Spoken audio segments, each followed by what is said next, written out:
Je suis désolé. Mais je ne veux pas être empereur. Ce n'est pas mon affaire. Je ne veux ni conquérir ni diriger personne. Je voudrais aider tout le monde dans la mesure du possible. Juifs, chrétiens, païens, blancs et noirs. Nous voudrions tous nous aider si nous le pouvions. Les êtres humains sont ainsi faits. Nous voulons donner le bonheur à notre prochain, pas lui donner le malheur. Nous ne voulons pas haïr ni humilier personne. Dans ce monde, chacun de nous a sa place et notre terre est bien assez riche. Elle peut nourrir tous les êtres humains.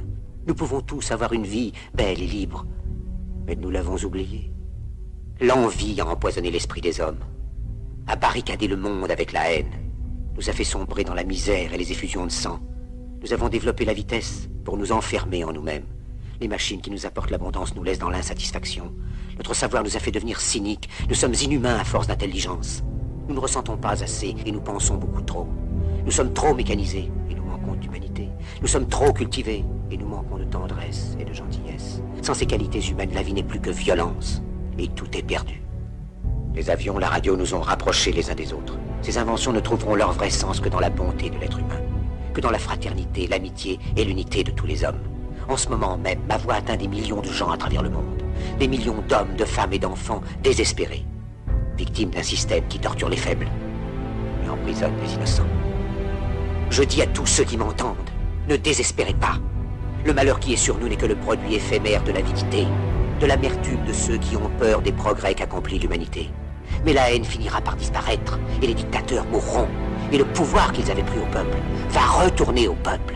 Et tant que les hommes mourront, la liberté ne pourra pas périr.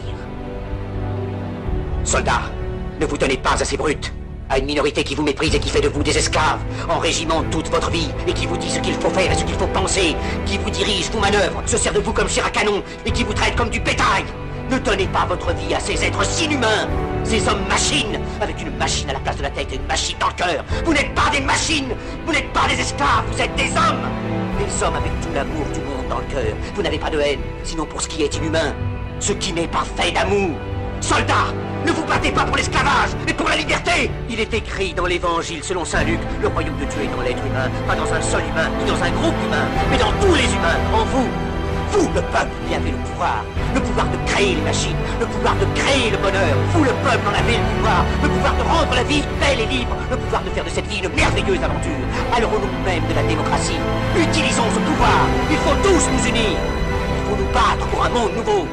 Descendre les humains, qui donnera à chacun l'occasion de travailler, qui apportera un avenir à la jeunesse et à la vieillesse la sécurité. C'est pour qu'ils nous ont promis toutes ces choses. Pour que vous leur donniez le pouvoir, ils mentaient. Ils n'ont pas tenu leurs merveilleuses promesses. Jamais ils ne le font. Les dictateurs s'affranchissent en prenant le pouvoir, mais ils font un esclave du peuple. Alors il faut nous battre pour accomplir toutes leurs promesses. Il faut nous battre pour libérer le monde, pour renverser les frontières et les barrières raciales, pour en finir avec l'avidité, avec la haine et l'intolérance. Il faut nous battre pour construire un monde de raison, un monde où la science et le progrès mèneront tous les hommes vers le bonheur. Soldats, au nom de la démocratie, unissons-nous tous!